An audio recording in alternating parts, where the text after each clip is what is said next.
and our spirit for our opening hymn 276.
Good morning and welcome. I'm Jane Rose, a member of the Unitarian Universalists of Sarasota Board of Trustees and also co-chair of the Forum Committee. We especially want to welcome visitors this morning, both here on campus and over live stream. We invite visitors to find more about our congregation and Unitarian Universalism through links on our website, uusrq.org.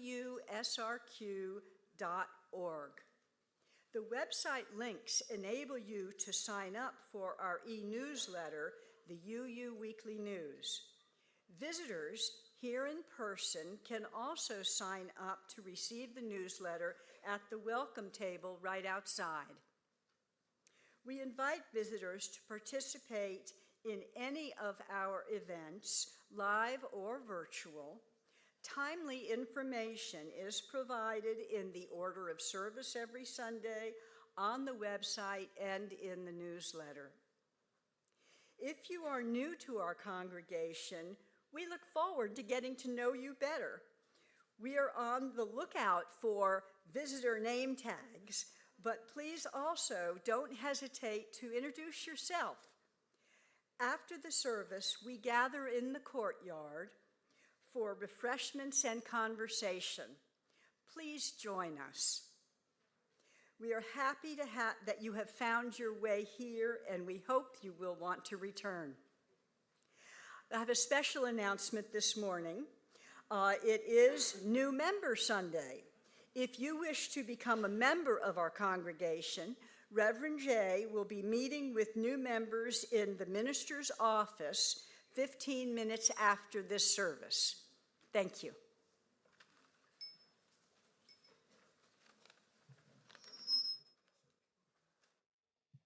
Good morning. So those of us in music and especially in education are aware of all the benefits of music making. Now, you are aware probably of the benefits of listening to music, how good it is for your health and your mental state. But those who make music also reap benefits. It's really good for your brain. It activates all parts of the brain, spatial awareness, language centers, emotional centers, all of these things. But this week, I read an article in the BBC about the benefits of singing in a choir. It's good for your lungs. It's good for your blood pressure. It's good for your mental state. It's good for your immune system. And believe it or not, there's research that suggests that as you get older, it's really, really good for your brain and all of those, fighting all of those degenerative things that we dread as we get older, right? So, for your health, I want you to join the choir. You're welcome.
Good morning, everybody.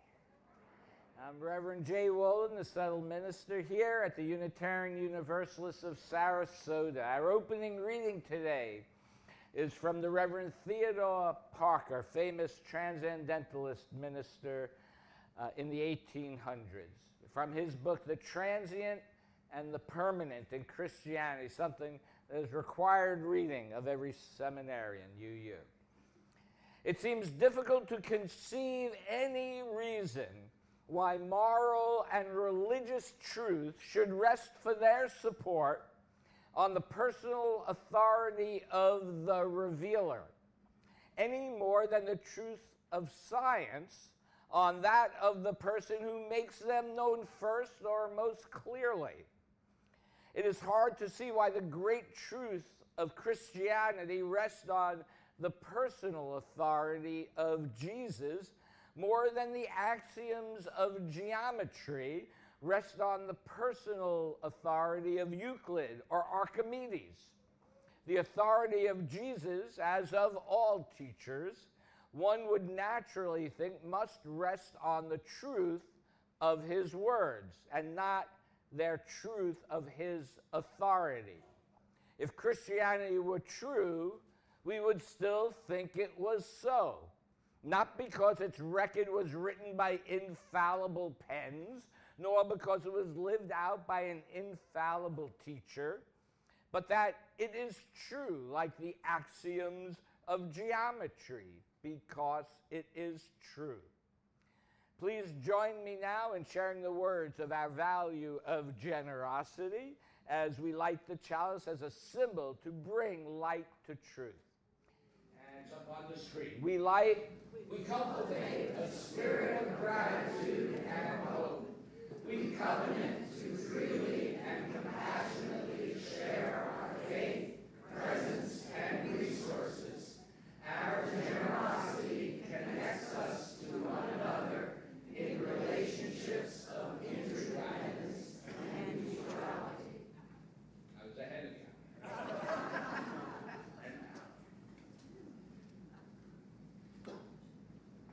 Good morning. So good to see you all.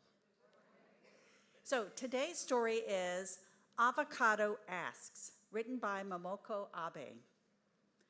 Avocado was feeling just fine in the fruit and vegetable aisle of the supermarket.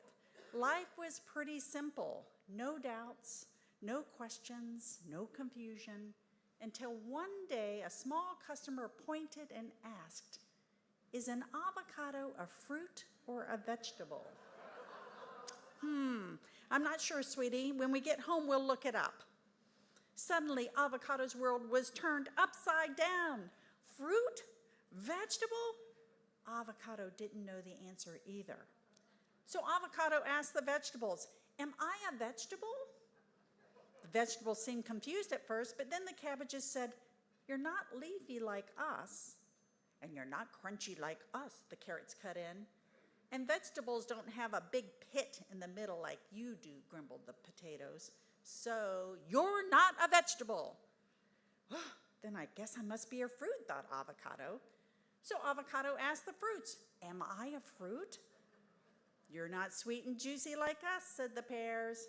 "No one would eat you for a dessert," giggled the bananas. "I would." "You belong in the salad, but not a fruit salad," chuckled the peaches. "You're not a fruit." Well, Avocado's insides felt like they were turning to guacamole.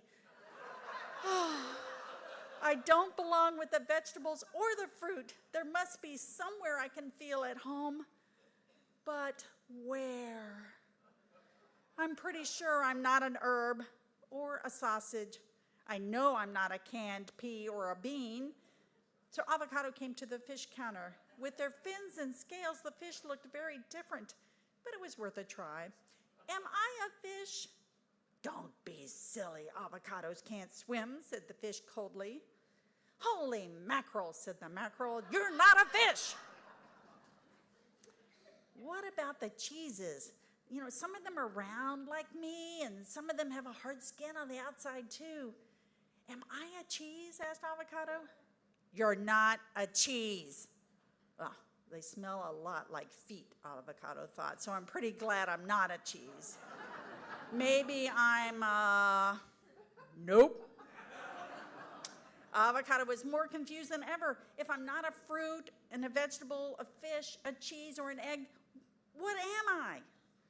Far from the fruit and vegetable section, Avocado was feeling lost and lonely. And that was when Avocado heard, "Hey, cheer up, amigo," said the tomato. "You don't know what you are. So what? Don't stew in your juices. I'm a fruit, and no one believes me. And I don't care. Because I'm tasty, hot or cold. I'm splendid in salads. I make a superb soup. People love me on pizza and adore me with pasta. And they can't get enough of my ketchup. And you, Avocado? You're the star of any salad. You're terrific on toast and are tremendous in tacos. You're scrumptious in sushi. And your guacamole is so delicious that the other fruits and vegetables go green with envy. Who cares what we are, and even what others say we are, when we're simply amazing," said Tomato. And it was true. They could just be themselves, and that was enough. Suddenly, Avocado didn't feel lost and lonely anymore, and that's when they heard, "Excuse me? What are we?" "Am I a fruit or a nut?" said the coconut. "Am I a weed?" asked the seaweed. The chili pepper piped in, am I a spice? Are mushrooms a fruit or a fungus? And what about rhubarb? And the poor spork was just confused, spoon or a fork. But avocado and tomato just high-fived as they shared with their new friends that it did not matter. They could just be themselves, and that was enough. The end.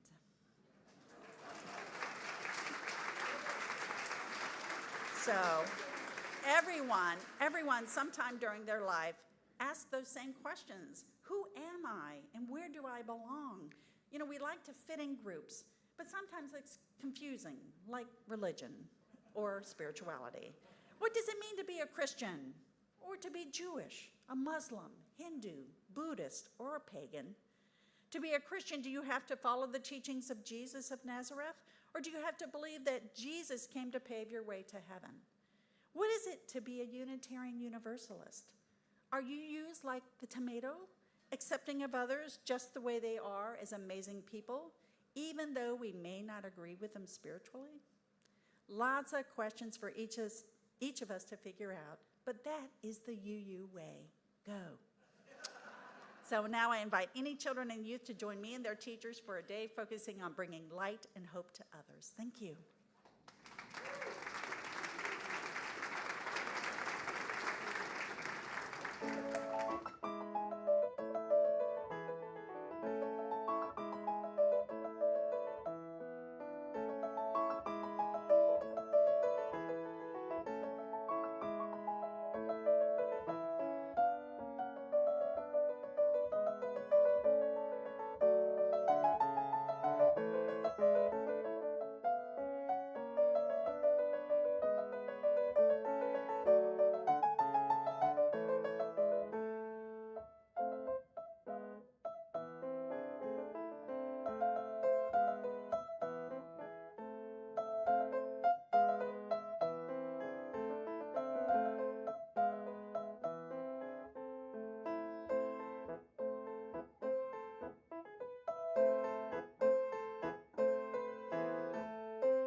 Yeah, I'm just going to say it's very funny. Last night yesterday I was at the installation of a colleague over in North Palm Beach, and the Words for All Ages was about turnips.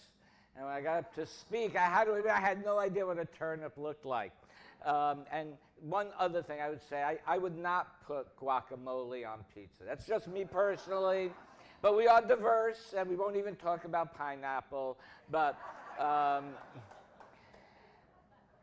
you want to talk about divisive issues in church. Okay, so our centering in words today are the Beatitudes as rewritten by UU minister Reverend Forrest Church. Blessed are the poor in spirit, for in their humbleness they know the unutterable beauty of simple things. Blessed are those who mourn, for they have dared to risk their hearts by giving of their love.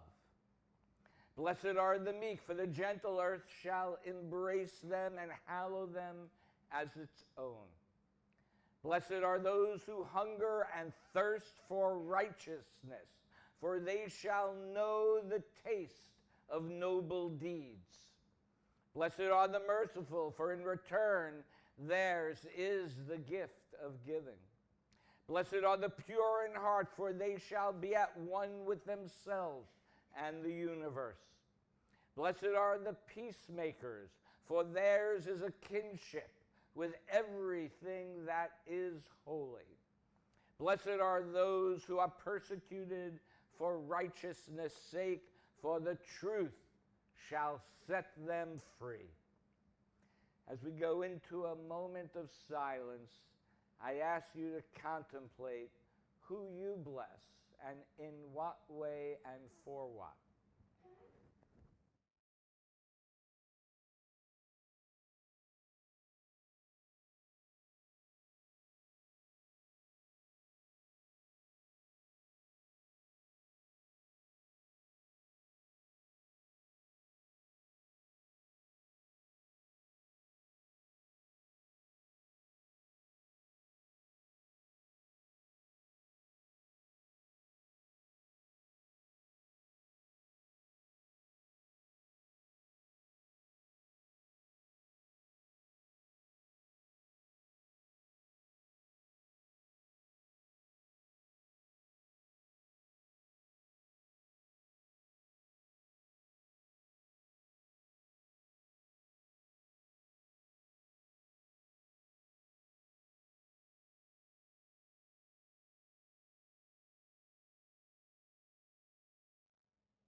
Our next reading is from the Reverend Marjorie Bowen Sweetley.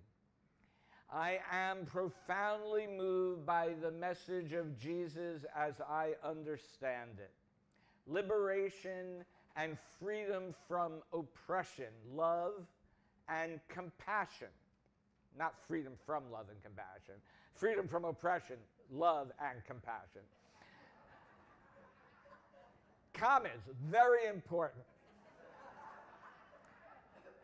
Service to others, and radical inclusiveness. His life and ministry continue to inspire me. Here was a man who challenged the laws, the customs, and social expectations of his time. He affirmed the inherent worth and dignity of every person, even the most marginalized in his day. Women, prostitutes, the sick, and those who were scorned because they were not part of the dominant religious community. And he affirmed peace, not a passive peace, but a peace in which we work proactively to bring about justice.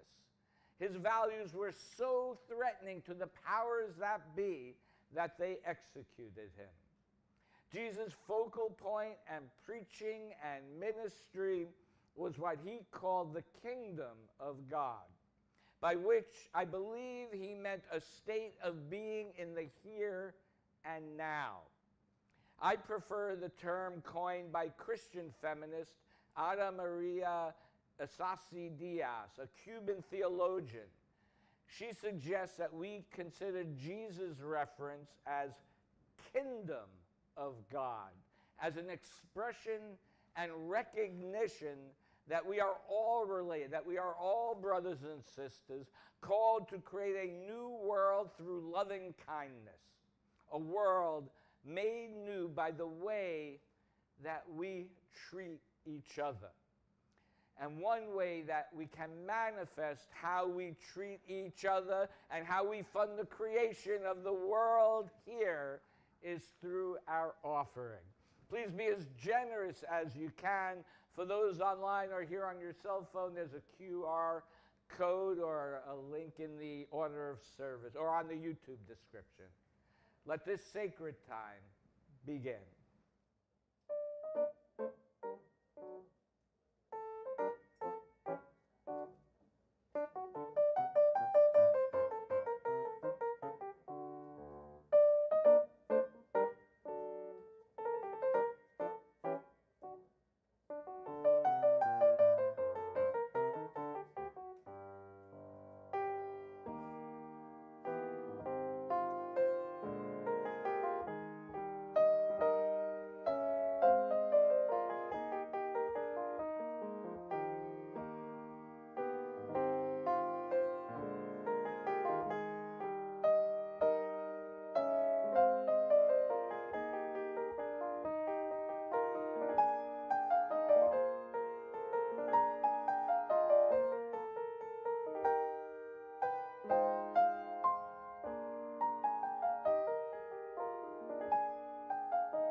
it's so interesting. I'm so disoriented. You know, the tree's here, the chalice is here. For those who are new today, they used to be on the other side before Thanksgiving.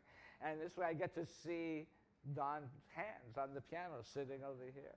Because I almost choked myself getting up on the garland there. So anyway, today's next reading is from the Gospel of Matthew. I think it's good, by the way, to see things from a new and different perspective, which was my point in saying that.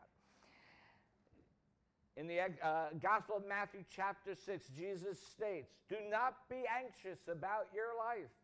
Look at the birds of the air. They neither sow nor reap nor gather in barns, and yet they are fed. Consider the lilies of the field, how they grow. They neither toil nor spin. Yet I tell you, even Solomon in all his glory was never clothed like them. Therefore do not worry, saying, 'What will we eat? What will we drink? What will we wear?' But strive for righteousness, and all these things will be given to you as well. So do not worry about tomorrow, for tomorrow will bring worries of their own. Today's trouble is enough for today." One thing I do not worry about is that we will now hear beautiful music from the choir.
So in each of the synoptic gospels, Matthew, Mark, and Luke, Jesus asks, "Who do you say that I am?" And if you are curious about what synoptic means or any other info on Christian scriptures, please join me for my class on sacred texts this month, Thursday, December 18th in person, or on Zoom at 3 p.m. Sunday, December 21st. So let's be clear, just saying the name Jesus, I know, evokes certain feelings, how shall I say, in each of us. For some, it evokes wonder. For others, maybe due to a harmful religious upbringing, it evokes pain. Yet for others, perhaps it evokes curiosity. Even for myself, who grew up in a Jewish household, I can tell you that Jesus' name was invoked many, many times. Usually, you're right, it was when something bad happened. And for the longest time as a child, and I got in trouble for this, being the precocious student I was in school, and I asked, what does the middle initial F stand for?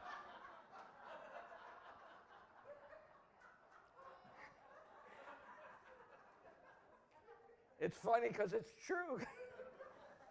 So Jesus seems so complicated for Unitarian Universalists. We often mix up Christianity with Jesus of Nazareth. Unitarian Universalism evolved from the Protestant Reformation in Christianity. And prior to the merger of Unitarian and Universalists in 1961, there were differences between the two religions in how they related to Jesus. Now, historically, probably you could tell by just its name, Unitarian, was born out of rejection of the Trinity of God, rejecting Jesus as God and instead affirming the oneness of God and the universe. Now, many Universalists, at least until the 20th century, believed in the Trinity, and at least until the merger in 1961 in writing, still spoke and wrote of Jesus as the exemplar of humanity. But the truth is, debates about who Jesus were go back until the time shortly after his death. Early Christians didn't agree on who Jesus was either. There were many different sects that grew, S-E-C-T-S, that grew out, I heard what it sounded like coming out. Just want to clarify that. Shortly after his death, they didn't agree who Jesus was either. Some saw him as fully human, still, and others saw him as God, but some thought they still needed to follow the laws of the Torah, even though he was God. Others yet saw him as divine, but less than God. Some still kept the laws of the Torah, others rejected it. Some believed he was a prophet, others a mystic, others a heavenly messenger. Dozens of interpretations flourished before the Roman Empire suppressed, sometimes violently, these diverse views. And the idea of the Trinity did not come about until the 4th century, 300 years after his death. Or I should say, the accepted belief in Christianity of the Trinity didn't come about until the 4th century.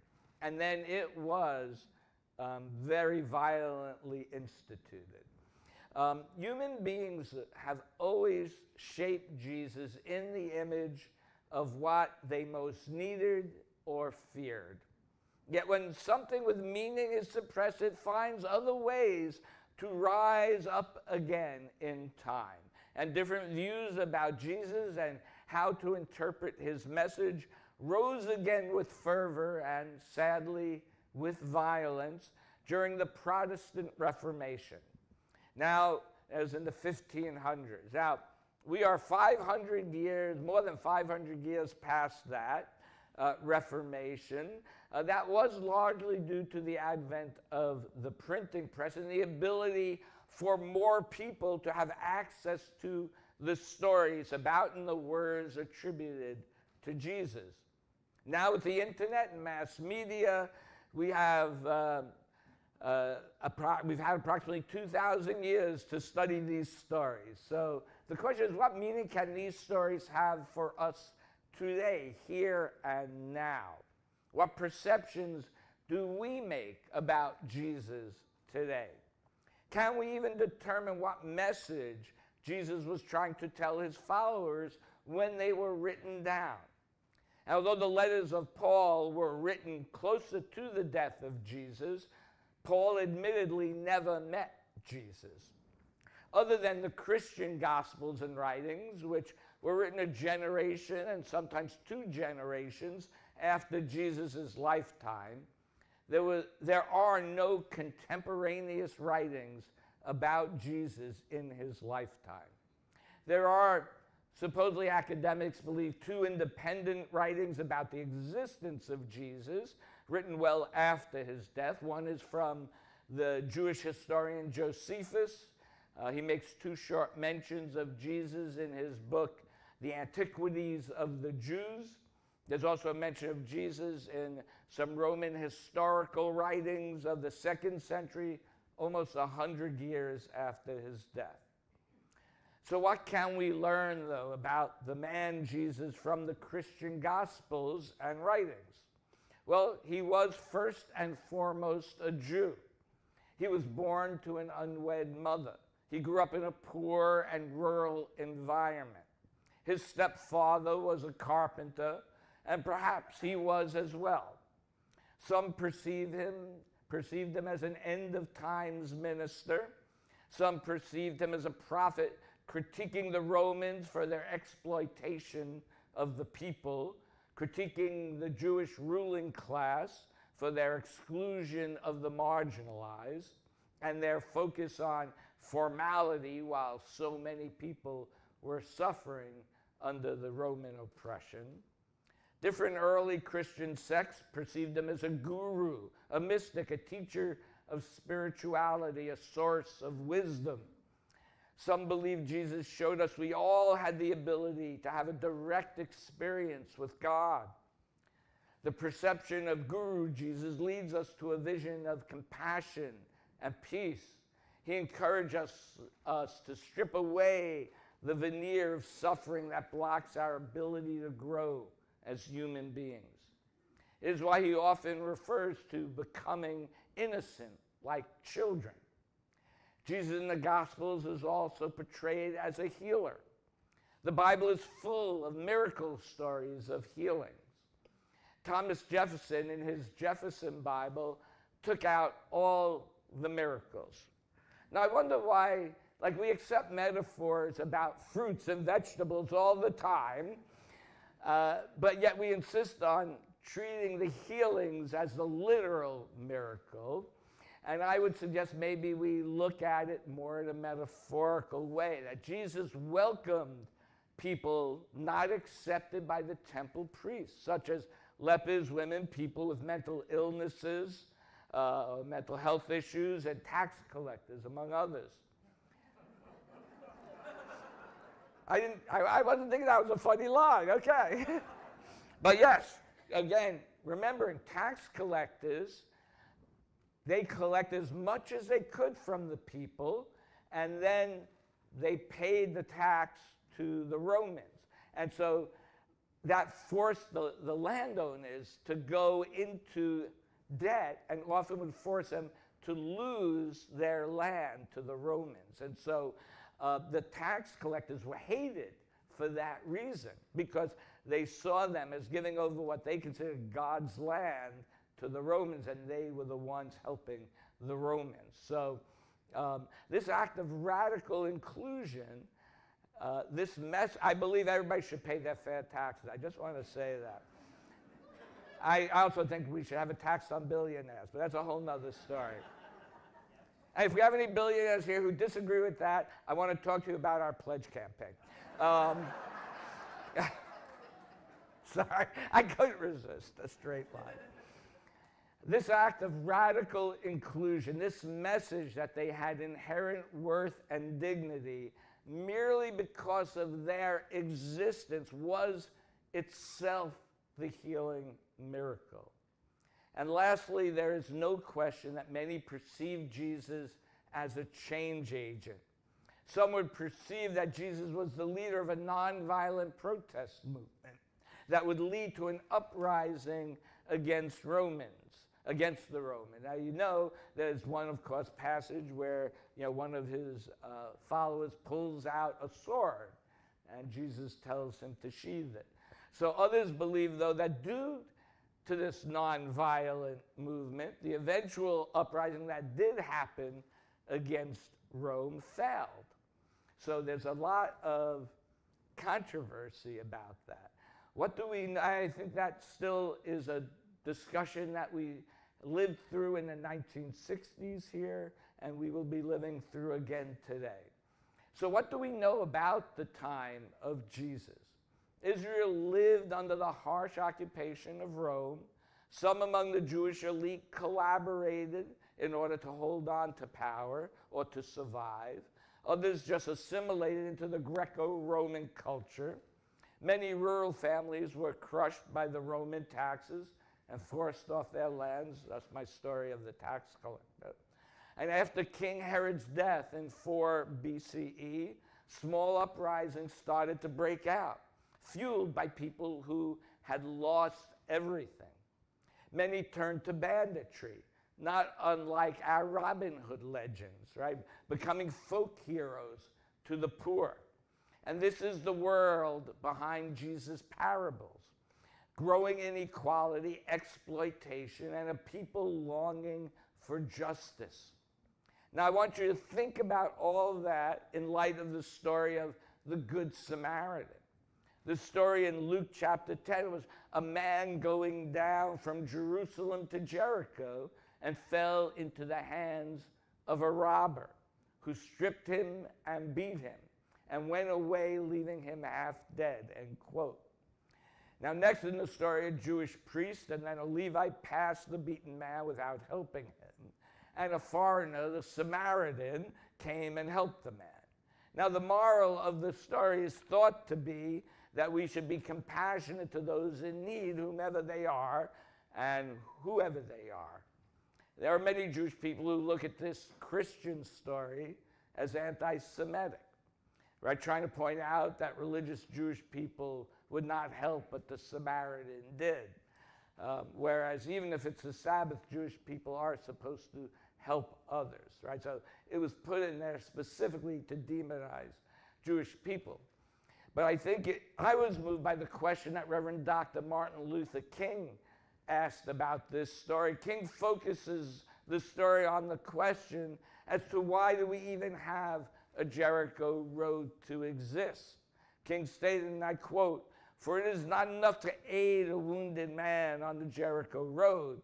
It is important to change the condition which makes robbery necessary." And that is the point. These people had lost their land, had lost everything to the Romans, and so this is what led them to these types of actions. Robbery was happening because people were oppressed and poverty-stricken due to income inequality. We know Jesus was a social critic, right? Many of his parables speak to the injustice done to the poor. He encouraged the Jewish people not to pay taxes to the Roman government. He fed the hungry. He healed the sick. He stood beside the oppressed in all cases. This is my vision of Jesus. But which vision of Jesus is correct? Which, I think Theodore Parker got it right some 180 some odd years ago. It is not the man that matters. We can never know the man, right? But what we can learn from the stories, like we learn from all moral tales, right, are the values that are propagated that can help lead us to wholeness. The values of radical forgiveness, forgiveness of debts, forgiveness of family, most importantly, forgiveness of ourselves, the value of radical compassion, of loving one's enemy, and living by the golden rule in all our actions. And as we heard in the previous reading of Matthew chapter 6, the value in trusting the unfolding of the universe and living in the present moment. The value of walking the walk, not just talking about justice, not just talking about living a spiritual life, but actually acting in alignment with our values. Not judging others, for we do not always know the life of others, but rather living a life of integrity, to the fullest, serving the larger world. The value of material austerity, which Jesus spoke a lot about, and connecting it to the larger value of equity. Many of his parables, as I said, speak to the equity in the workplace, particularly about sharing the gifts we have with others who are in need and treating workers fairly. And lastly, the value of a categorical commitment to this way of life. Jesus was willing to sacrifice everything: fame, fortune, freedom, and eventually his life for his core values. And this is where we struggle, I think, with Jesus. Right? We often want the commitment without the sacrifice. Right? So I ask us, what are we committed to doing? In the time after Jesus died, some of his followers felt they needed some supernatural help. They were under the strong yoke of oppression, and they saw no hope, and they imagined the end of the world. Many societies, time after time after time, including ours, imagines the end of the world. Partially, I think, is because many still feel they have no control over events in the world. And that is the lie that those in power want you to believe, because we do have much more power than we realize. We can choose to build a world based on our core values, very similar, in alignment with Jesus, what Jesus proposed. Christianity in the West has turned Jesus upside down, often using Jesus to condemn people, not to love them, to judge people, not forgive them, to claim Jesus' mantle of judgment, but then to starve and oppress and remove health care from people. We know in Europe and in America, Christianity is in decline. We try to come up with many reasons for that, and many programs they come up with to try and reverse that. But there are really two simple reasons for why Christianity is in decline.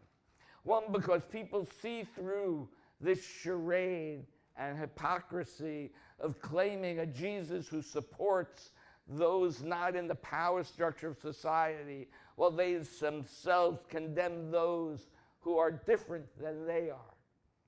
And secondly, because today, the United States of America in this story are the Romans. Right? We are the empire in power who oppress and exploits others. And when you are in power, you don't need to believe in Jesus. Right? In fact, if you are in power, you fear Jesus' message, or his faith that can inspire faith in the powerless, which is why they try to subvert his story. So the question is, knowing what we know of this story, how will we use our power? Right? And this brings us back to Unitarian Universalism. Just as Jesus has been interpreted in many ways by many different people across history, so too is our own faith often perceived differently by the world around us. Some see us as the congregation of the open mind. Others see us as a political movement disguised as a religion. Some think we believe everything. Some people believe we believe nothing. Right? But at our best, what defines us is, certainly we're non-dogmatic, but what defines us is a way of living, a commitment to living out our values in the world, which we aspire to embody. Not abstract beliefs, but ways of being better human beings together. Right? Ways of growing into better versions of ourselves, both individually, as a community, as a world. And the truth is, we have no control how others perceive us.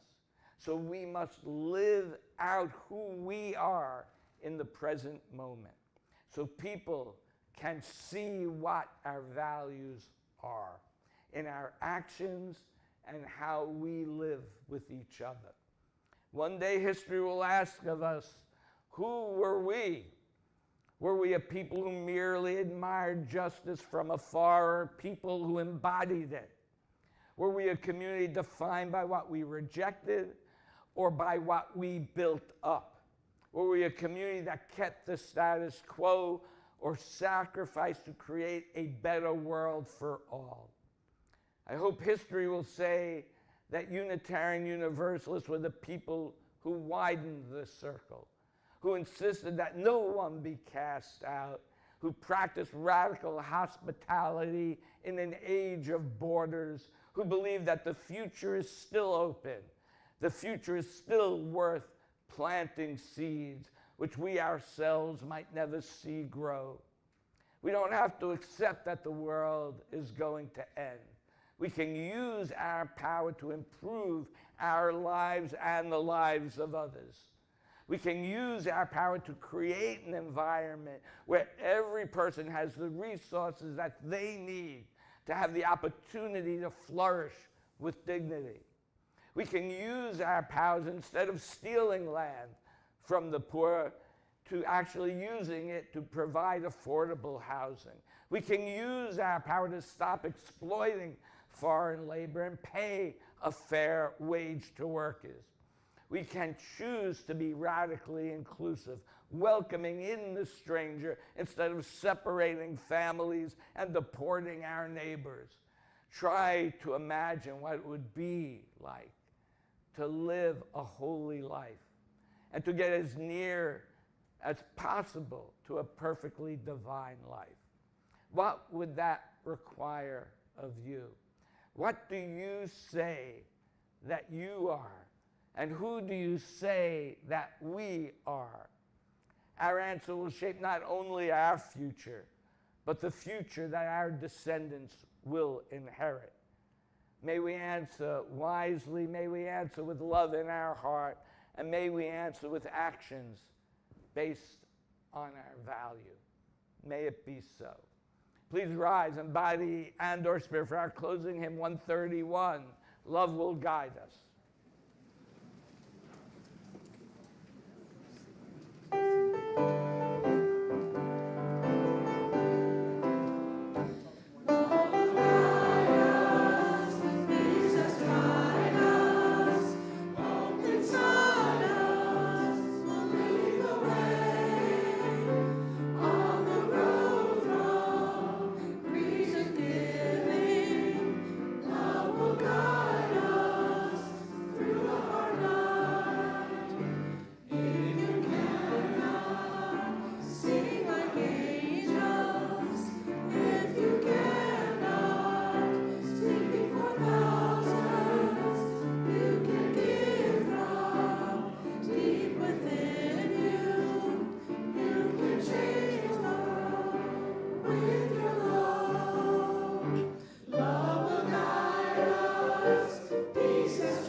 Jesus, son, brother, leader, mystic, healer, prophet, change agent. Isn't that enough? Why do we ask for even more? Let us each live up to this standard, and then we can call ourselves whatever we want. Let us extinguish the chalice now. We extinguish this chalice, but not the light of truth. The warmth of community, or the fire of commitment. These we carry in our hearts until we are together again. Go forth, be loving, be caring, and go.